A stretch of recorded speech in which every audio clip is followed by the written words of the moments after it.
Study shows women are judged much more harshly than men when they speak up assertively, and it costs us big bucks. Oh, now we're talking money. In fact, according to the research, a woman's perceived deserved compensation drops twice as much as men, up to $15,000 when they're equally aggressive as their male counterparts. So we had to ask Terri Murphy, our favorite communications expert and founder of Women's Wisdom Network. Excuse me. It's okay. How do we, because we need to be assertive, but it's the aggression that we obviously need to dial back. Do women not know how to be assertive without aggression? I think we need to look at the term aggression, because when we did the research for the 1-Minute Negotiator that Don Hudson wrote, I learned that the high adaptability factor of a woman can work against her. Does that mean we have to be like men? Absolutely not. That works against you. Men are conditioned to be strong, right? Aggressive and competitive. If you're in a competitive negotiation strategy, then you might have to get competitive, but you never get aggressive as a woman because it usually works against you.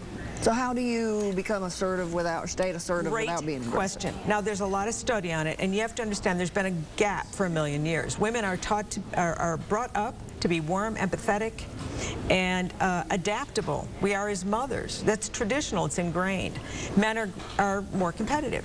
So if you are trying to be like a man, you're not going to be a man. You're a woman. Why not improve your negotiation skills to the point where you are a better negotiator? Then it's about as even as that playing field can be. One of the things that women don't do often enough is understand their boundaries. They don't go in prepared enough. They are less likely to state exactly what they want. Oh, okay. Okay, so that we assume that men think that they know. We're like, oh, where do you want to go to? I don't know. I feel like I need some explaining. I feel like I should explain here. Like, no.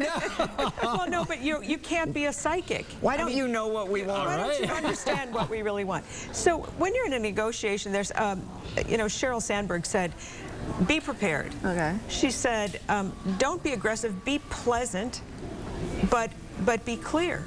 About, like, I need X, Y, Z. Well, it's not even about what I need. What I bring to the table is, it's always the benefit first. Okay. What I bring to the table is A, B, C, D, E, F, and G. And I've done my homework, and I understand. Are you looking to fill a work, or are you willing to fill it with a person who can advance your skill set, advance the company, advance your profit line? One of the things that women do really, really well is we're collaborative by nature. And our style for negotiating and training on negotiation is collaborative win-win.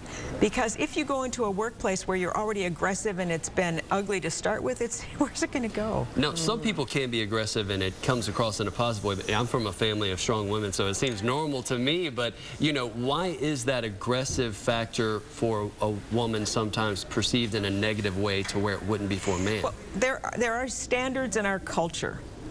For a woman to be aggressive can be shrewish or other things. When a woman is confident, prepared, clear about her own boundaries, that power speaks louder than trying to be something that they're not. It's not only authentic, it's transparent.